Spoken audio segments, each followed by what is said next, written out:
Vote দেওয়ার কথা বিভিন্ন সময়ে বিরোধী দলনেতা হিসাবে যেটা করা দরকার, বিভিন্ন জায়গায় যেভাবে বিভিন্ন ধর্মের বর্ণের নামে দলিত আদিবাসী মুসলিমরা অত্যাচারিত হয়েছে, সিএএ কৃষক বিল থেকে শুরু করে তালাক থেকে শুরু করে 370 বা জনবিরোধী যে নীতিগুলো পার্লামেন্টে নিয়ে এসেছিল, তখন লিডার অফ অপোজিশন তখন কি ঘুমাচ্ছিলেন?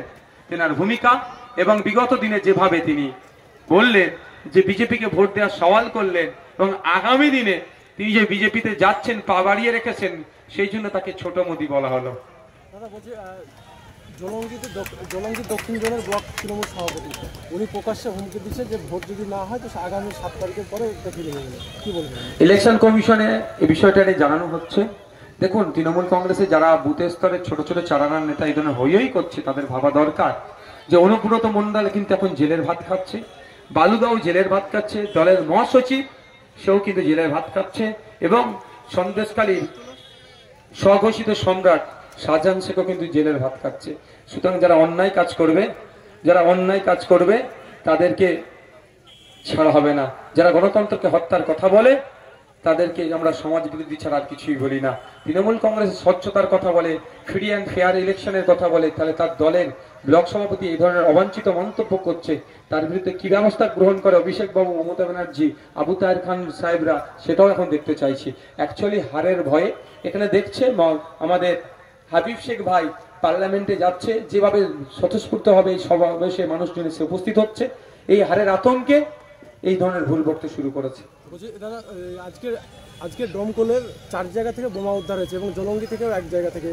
খুবই ভয়ঙ্কর ব্যাপার। বকটুই কাণ্ডের পরে মমতা ব্যানার্জি বলেছিল রাজ্যে যত অবৈধ অস্ত্রশস্ত্র বোমা আছে উদ্ধার করার জন্য, সেইটাও এখনো উদ্ধার হলো না।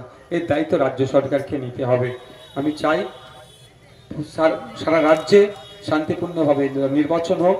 চাইলে রাজ্য সরকার, আমি বারবার বলেছি, আমার ভাঙড়ের জন্য বলেছিলাম, ভাঙড়ে তো আমাদের কর্মীদের নামে, ভাঙড়বাসীর নামে মিথ্যা অপবাদ দেয়, সেই জন্য বলেছিলাম, আমি এখানেও বলছি, সারা রাজ্য সেন্ট্রাল ফোর্স, স্টেট ফোর্সকে দিয়ে চিরুনি তল্লাশি হোক।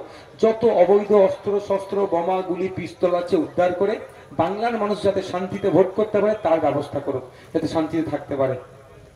দাদা, রানীনগর 1 নম্বর ব্লক ইসলামপুরের হেরামপুর পঞ্চায়েতের প্রধানের স্বামী তথা অঞ্চল সভাপতি তিনি প্রকাশ্যে হুমকি দিচ্ছে যে যদি ভোট না দেওয়া হয় তৃণমূল কংগ্রেসকে, তাহলে লক্ষ্মীর ভান্ডার বন্ধ করা হবে। লক্ষ্মীর ভান্ডারকে সামনে রেখে তোরা ভোট নেওয়ার চেষ্টা করছে।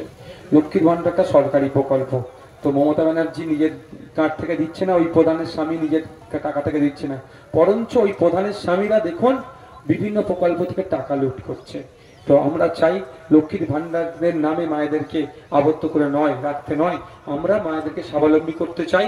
আমরা মায়েদেরকে মাস গেলে 5 থেকে 7 হাজার টাকা যাতে ইনকাম করতে পারে তার দাবি তুলছি, এবং ওই উপপ্রধান যে কথা বলেছে তাকে ধিক্কার নিন্দা জানাচ্ছি।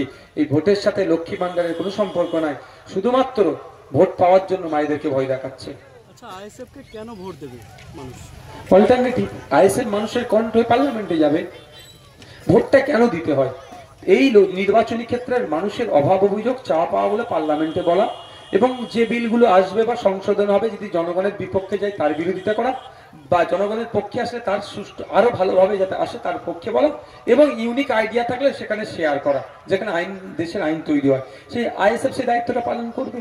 ইতিপূর্বে মুর্শিদাবাদবাসী 1952 সাল থেকে ভোট দিয়েছিল, 1980 সাল থেকে ভোট দিয়েছিল কংগ্রেস লেফট ফ্রন্টকে, তারপরে কদিনের জন্য তৃণমূলকে ভোট দিল। কিন্তু দুঃখের বিষয়, দেশের আইনসভার মধ্যে এই মুর্শিদাবাদ লোকসভার মানুষের অভাব অভিযোগ চাওয়া পাওয়ার কথা সেই অর্থে তোলেনি কেউ।